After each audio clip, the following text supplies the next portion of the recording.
В эфире Абхазского телевидения информационный выпуск Камши Кушара. Здравствуйте. Сегодня в выпуске посвятил жизнь Абхазии. 11 сентября – День памяти Юрия Воронова. На верность Родине первокурсники СВОКу приняли военную присягу. Христианские памятники Абхазии. Благотворительная выставка в Суху.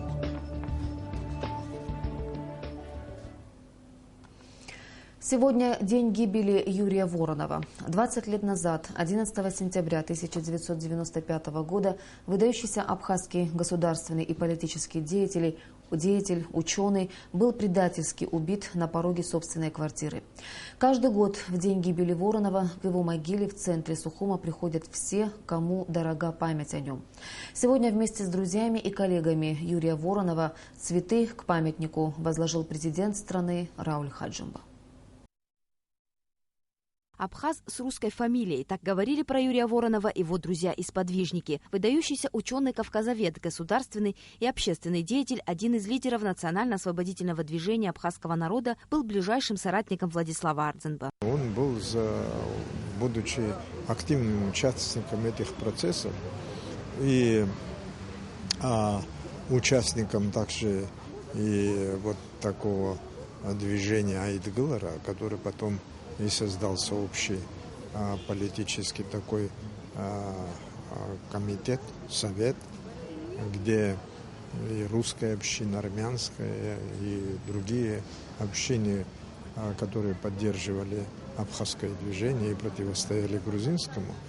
А вот Юрий Николаевич был вот в этом активе. Параллельно с общественной и политической деятельностью профессор Юрий Воронов не забывал и про науку. Его исследования внесли огромный вклад в изучение истории Абхазии, начиная с каменного века и вплоть до позднего Средневековья. Результаты этих исследований давали ему возможность отстаивать самобытность абхазского народа на любом уровне, что Юрий Николаевич с успехом и делал. До сих пор Белая книга Абхазии, в числе составителей которой Юрий Воронов, является одним из главных научных документов новейшей истории нашей страны. Его труды, сколько бы времени не прошло, они своей актуальности не утрачивают, тем более, что сейчас вот уже активно они издаются вновь и становятся в форме уже собрания сочинений доступны для широкого читателя. И в принципе вот за счет энциклопедичности своих знаний, за счет ежедневного кропотливого труда он достиг очень высоких результатов, которые оценены не только в Абхазии, даже не только на Кавказе. Он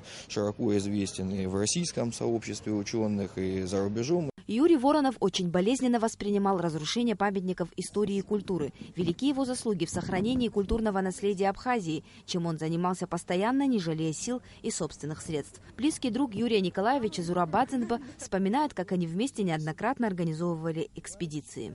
Мы с ним прошли не 1 километр по нашим горам. Я видел человека надежного в любое время, с любыми, даже ради жертвуя своими какими-то делами, он мог для друга и для товарища сделать все. Это самые искренние, самые теплые воспоминания о нем остались. И мне больно сегодня, что Абхазия потеряла такого патриота. Юрий Николаевич обладал огромной работоспособностью, редким умом и сильной волей, привлекая к своим идеям сердца множества людей. Жизнь его трагически оборвалась 11 сентября 1995 года. Он был злодейски убит на пороге своей квартиры, на глазах жены и сына, и убийцы до сих пор не пойманы. Почтить память ученого вместе с коллегами и друзьями Юрия Николаевича к его могиле пришли президент Рауль Хаджимба, вице-президент Виталий Гапния, премьер-министр Артур Виквапия, представители общественности. Человека, ученого, гуманиста, волю судьбы ставшим политическим гением. Он был патриотом Абхазии. Как символ преемственности поколений, 3-я Сухумская средняя школа носит имя Юрия Воронова. Каждый год ученики школы приходят к могиле ученого. В этом году Юрию Николаевичу исполнилось бы 72 года. Его труды являются ценнейшим архивом и постоянно переиздаются. За свои заслуги перед Родиной Юрий Воронов посмертно награжден орденом Ахтзепша первой степени. Нала Мукба, Эльдар Дамиров, Абхазское телевидение. Республика готовится к празднованию Дня Победы и независимости. 30 сентября в Сухуме у парка боевой славы пройдет военный парад. Сегодня подразделения абхазской армии провели репетицию парада. Кроме личного состава оборонного ведомства страны, в военном параде также примут участие военнослужащие, дислоцированной в Абхазии 7-й российской военной базы. 20 сентября, в день победы в Отечественной войне народа Абхазии, торжественным маршем здесь, напротив Парка Славы, пройдут подразделения Министерства обороны Республики Абхазия.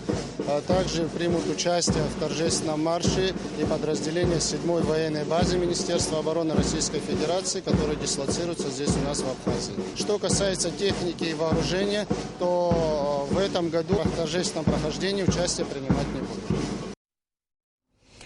Сегодня курсанты первого курса Сухумского высшего общевойскового военного училища Министерства обороны Республики приняли военную присягу на верность Родине. За 4 года учебы, кроме военной, они также получат гражданскую специальность «менеджер».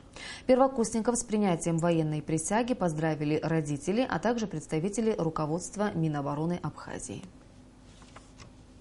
Хочу вам пожелать удачи в учебе, в выполнении поставленных задач, слушаться своих командиров, начальников, беспрекословно выполнять поставленные задачи.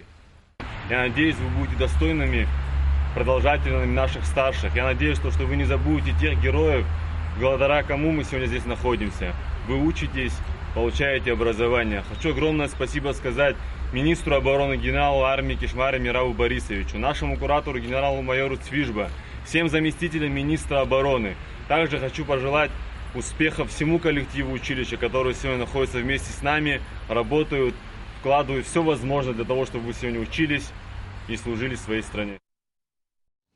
Вопросы взаимодействия средств массовой информации и оппозиции обсудили сегодня за круглым столом в Сухуме, который был организован оппозиционным блоком.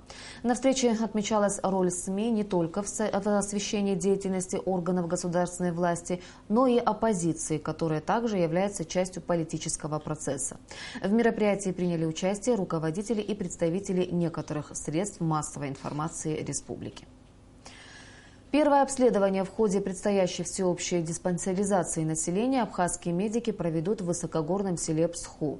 Туда 15 сентября на вертолете вылетит мобильная бригада врачей. В течение 3 дней на базе местной амбулатории и с помощью привезенного с собой оборудования им предстоит осмотреть 250 пациентов, 65 из которых дети.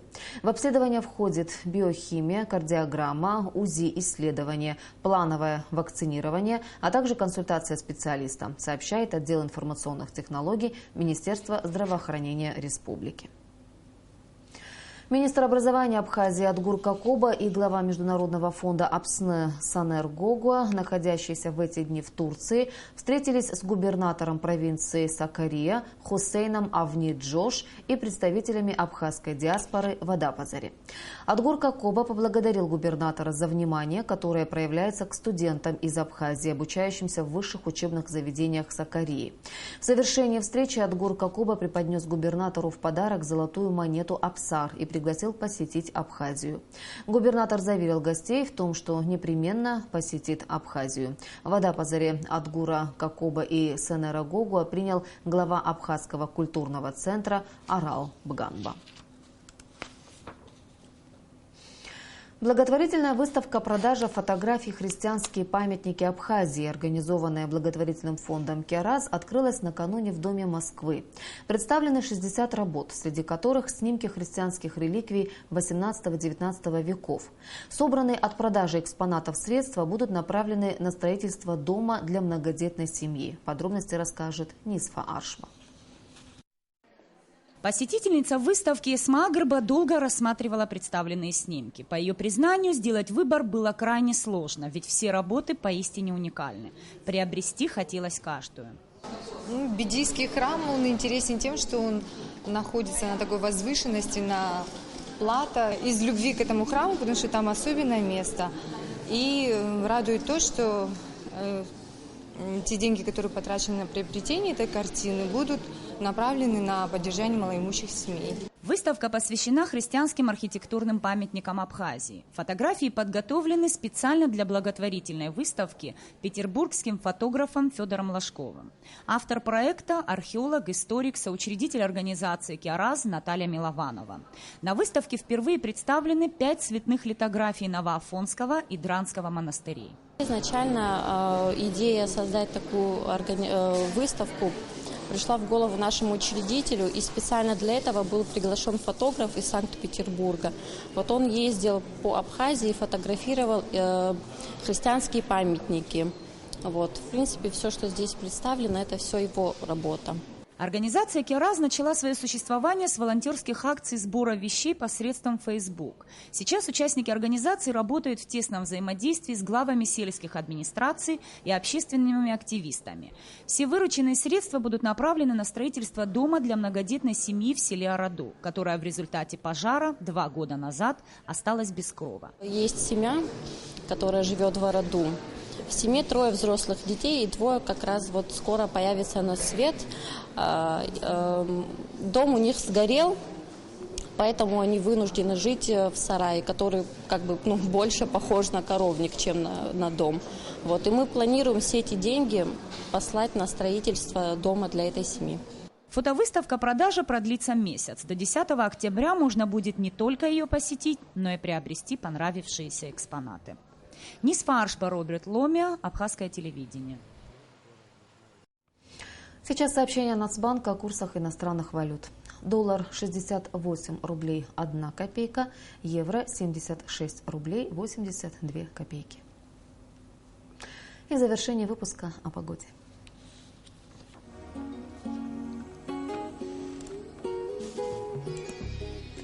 По сообщению гидрометеослужбы, в выходные дни в Абхазии ожидается переменная облачность. В субботу преимущественно без осадков. В воскресенье из-за смены воздушных масс временами возможен дождь. Температура воздуха ночью плюс 19-21, днем плюс 26-28 градусов. Температура морской воды плюс 27 градусов. По Сухому переменная облачность. В субботу преимущественно без осадков. В воскресенье временами возможен дождь. Температура воздуха ночью плюс 27, днем плюс 33 градуса. Информационный выпуск завершен. Я желаю вам всего доброго. До свидания.